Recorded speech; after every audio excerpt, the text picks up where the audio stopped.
I have a brand new Land Rover Evoque. It's in this beautiful, clean white. I never thought that I'd be behind the wheel of a white Range Rover.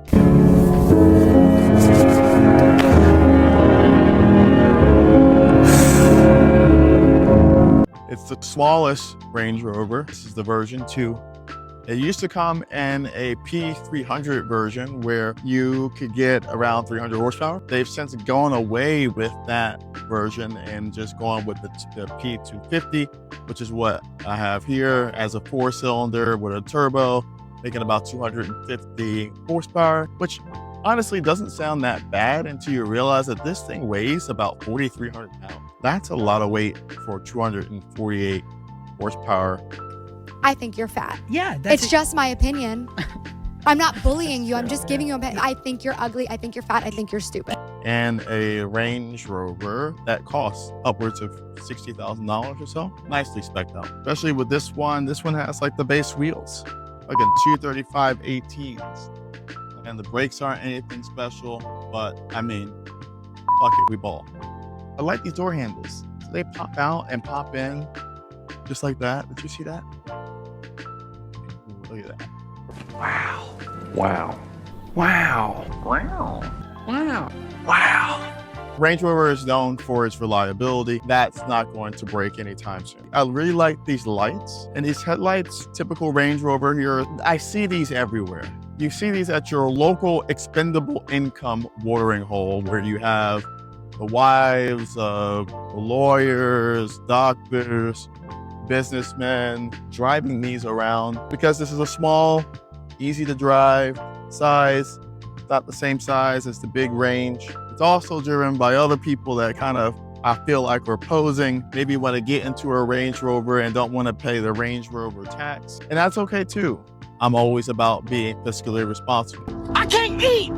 I'm broke, nigga. I'm broke. It has a power liftgate, as you can see. Well, look at that. And there's my workout bag because you know I do all these reviews before I go to the gym. Land Rover had some troubles, especially in the early 2000s, and they had a lot of reliability issues. They were dealing with BMW, with their separation from their toxic BMW overlord. They got purchased eventually by Tata Motors. Shouts out to my brown people out there, y'all made it. They started coming out with stuff like this. This came out of that same sort of era and generation of like the F-Type. It gives, to me, baby F-Type. Jaguar has its own SUV and it's based off of this one. I'd be surprised if it wasn't. Let's go and see what that little engine looks like and let me talk to you about the powertrain. 4-cylinder turbo, 248 horsepower, connected to a 9-speed transmission. But it still weighs 4,300 pounds. That's a lot of weight, a lot of heat in this engine bay. It's not too bad back here on Short Kings, less than 6 feet tall, and proud of it. It has these little inserts in the seats so you can get a little bit more knee room. But I can tell if I was a little bit taller, maybe like 6'3", 6'4", that this could be kind of uncomfortable. This doesn't feel like an SUV. This feels like a small wagon on stilts. Sorry. So, it's actually pretty nice in here. No other comment. That's actually not a dig. It also has this beautiful double sunroof. There we go. Look at that. Cover it all the way up. And then we can look at that. 143 miles. I got this one with a lot less than that.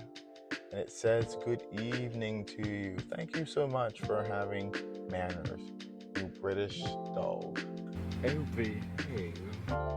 So, as I said in the interior, it's got this weird feeling of like opulence, luxury, but like at a bargain price. I'll give you guys a little bit of a peek. This could have been done way better, honestly. That feels really cheap. I really like this screen here. Shifter is made out of that same material, that same fake Alcantara kind of feeling stuff. I don't know if it's Alcantara or not, but it feels like it's not. So I'm just gonna say that it's not. Stop putting fake Alcantara in your cars, Land Rover, please. Let's go ahead and start this joint up.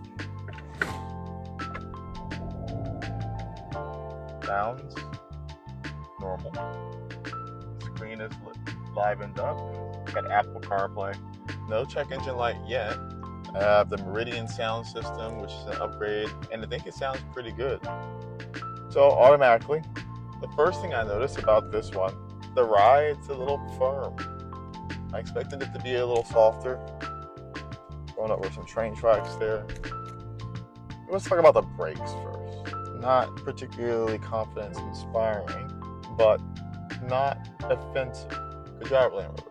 Car sounds good, makes good moves. For a 4-cylinder, we know it's turbocharged, we know it's muted. I'm sure they're, piping in some sound here and there as well.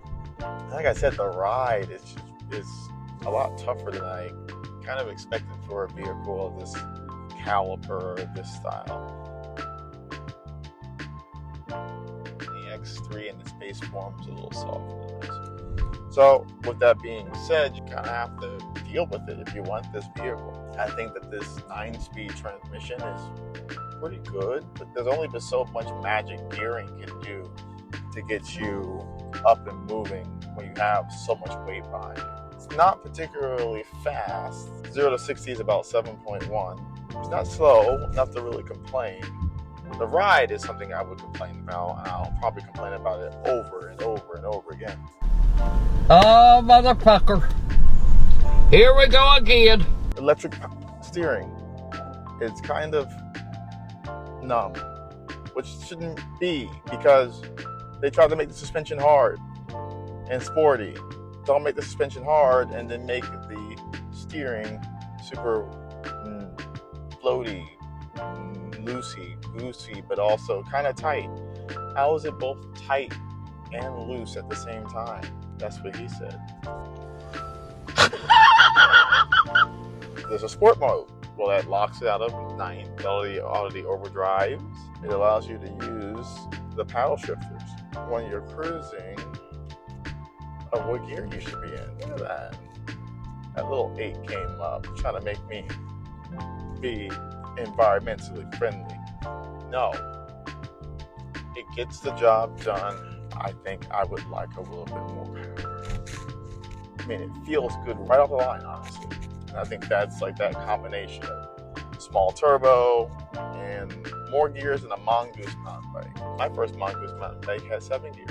I'm old, but up in the mid-range and up top is where you really feel how heavy this vehicle is and how much it's lacking for power. Typical of this class, has heated seats. Everything you do has to go through this screen. There are no buttons here except for the park button, which I shouldn't push while I'm driving. You have your steering wheel buttons here, which are really nicely lit, but they feel a little cheap. I can't help but think that like a little bit more riz would have gone a long way with this car. I get that the people that are going to buy this are going to love this car, but to make it a little bit more lovable to people that aren't in the Range Rover fanboy, fangirl base, I think a little bit of more special touches would have been nice.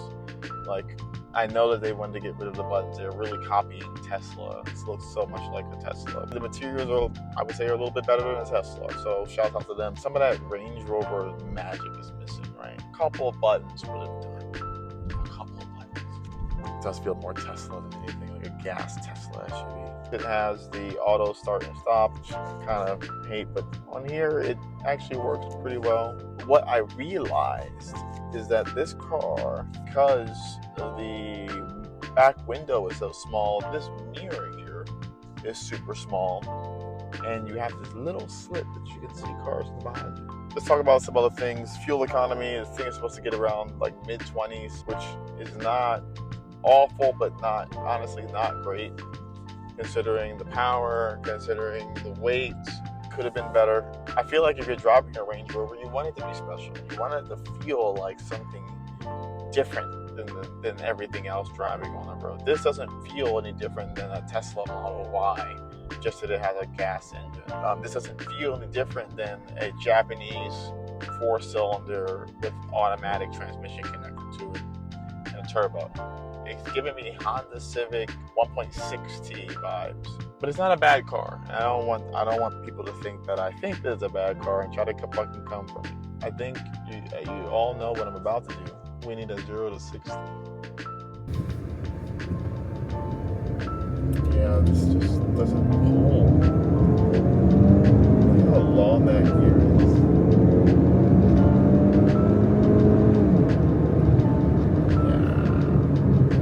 This thing is slow. Well, I'm gonna go ahead and wrap this review up. Let me know what you think. Do you like these vehicles? Do you not? Look out for the next review coming really fucking soon. Peace.